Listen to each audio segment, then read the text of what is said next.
Haley Swanson from Southwest. I'm Kellyanne McBride, and this is New Wild.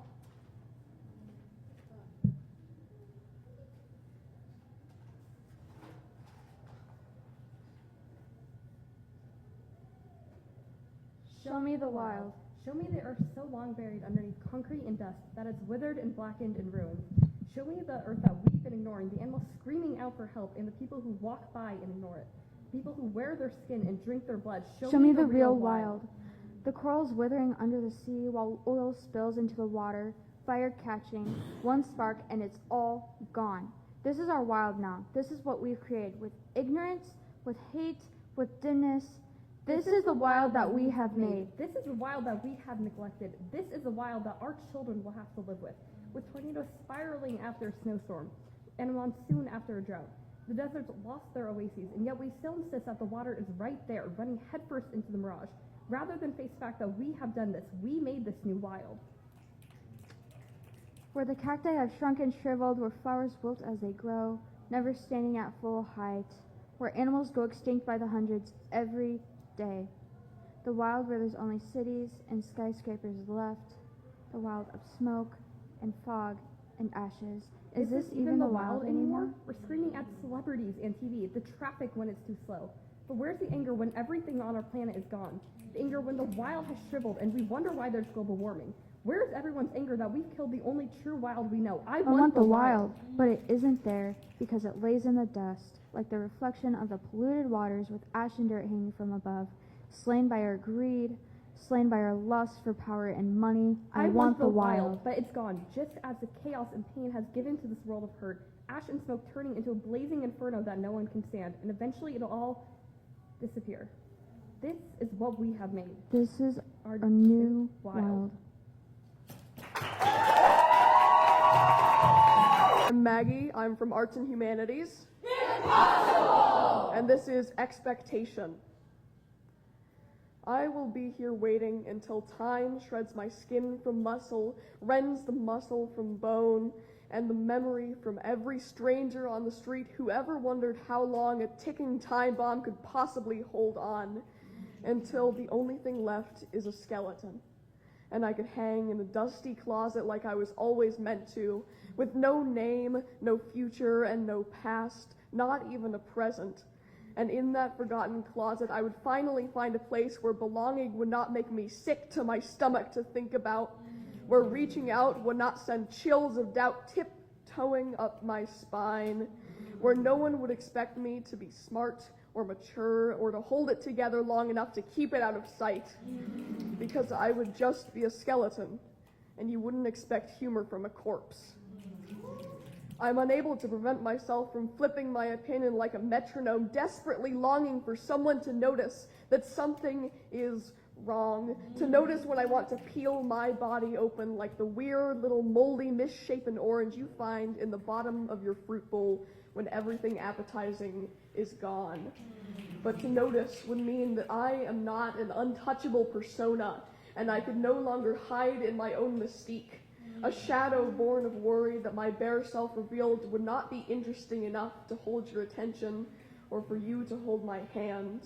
And I could not stand to see the pity or guilt or sympathy in their own eyes, and I could not stand it anymore if there was none.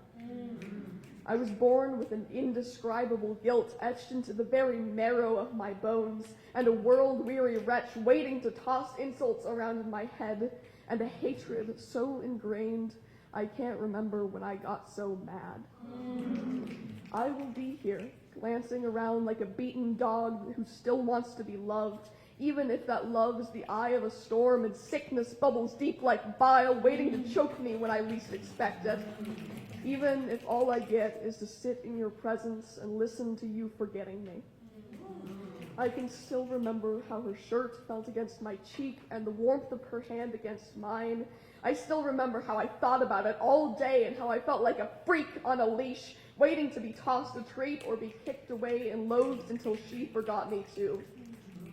But I am still here, and I will always be here, whether I want to or not.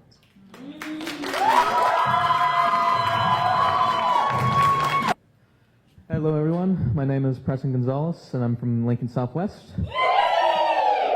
I'm currently a junior, and my piece is called 425 Days. 425 days of existential struggle, for the search of meaning, for the understanding of life, for the reconstitution of self, from her. What a nerd, what a loser, sitting inside all day just studying. What does he think he is doing? Why does he study so hard? Who does he think he is? Well, he wants to be an engineer, that's who he is. He wants to be known, to be seen, to be loved, for seeing the world in a way that's admittedly different. For it to be known that he wasn't quite perfect, to be known that he was human. How dare you? I was the one who came to you, who loved you, who realized how kind you were, so how dare you say your humanity was never known? I told you I needed time. I told you give me a month to get my life together. Both these rumors and unintelligible lies. I cannot stay along for this ride. Rumors? Rumors? You believe rumors over your significant other? Over your own girlfriend? What happened to communication? What happened to clarification? What happened to Mr. I will believe only what you say?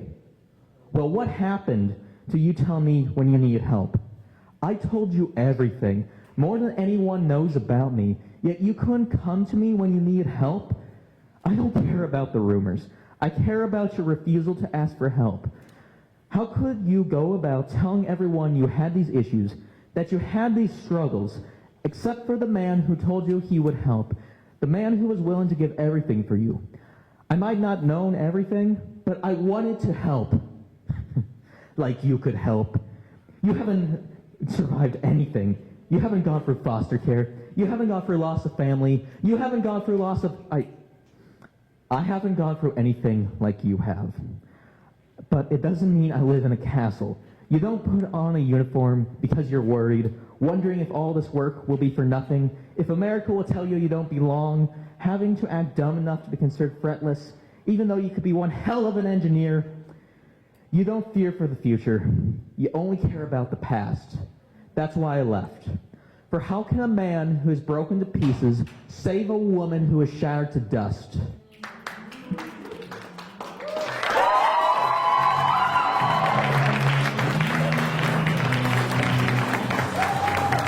Give it up! Give it up for the poet!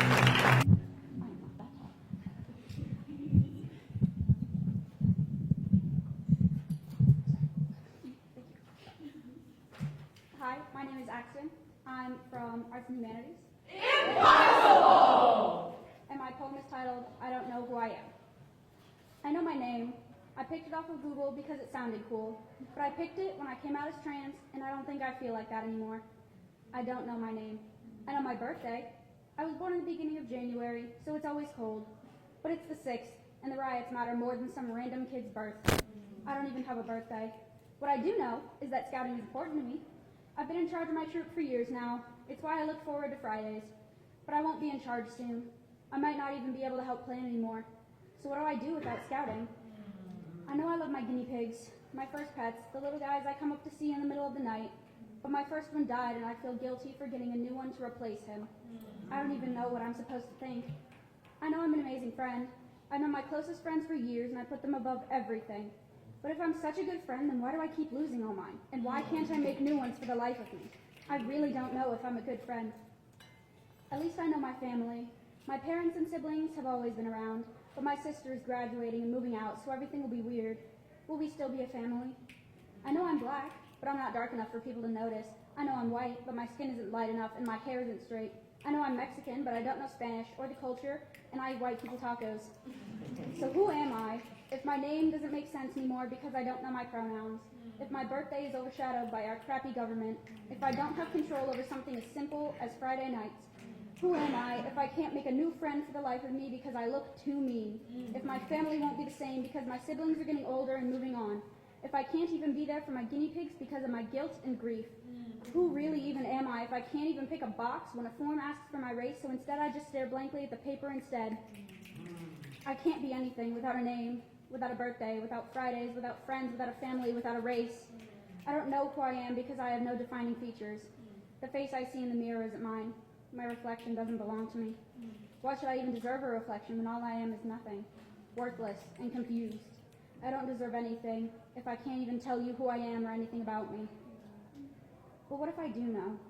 What if I know that my name is Axton and my birthday is January 6th and people will remember that? I can choose what I want to do on my Friday nights, and my friends will be there with me, and my family will support me no matter how far, and my guinea pigs can be happy together. And you know what? My race doesn't matter because I know who I am. I am me.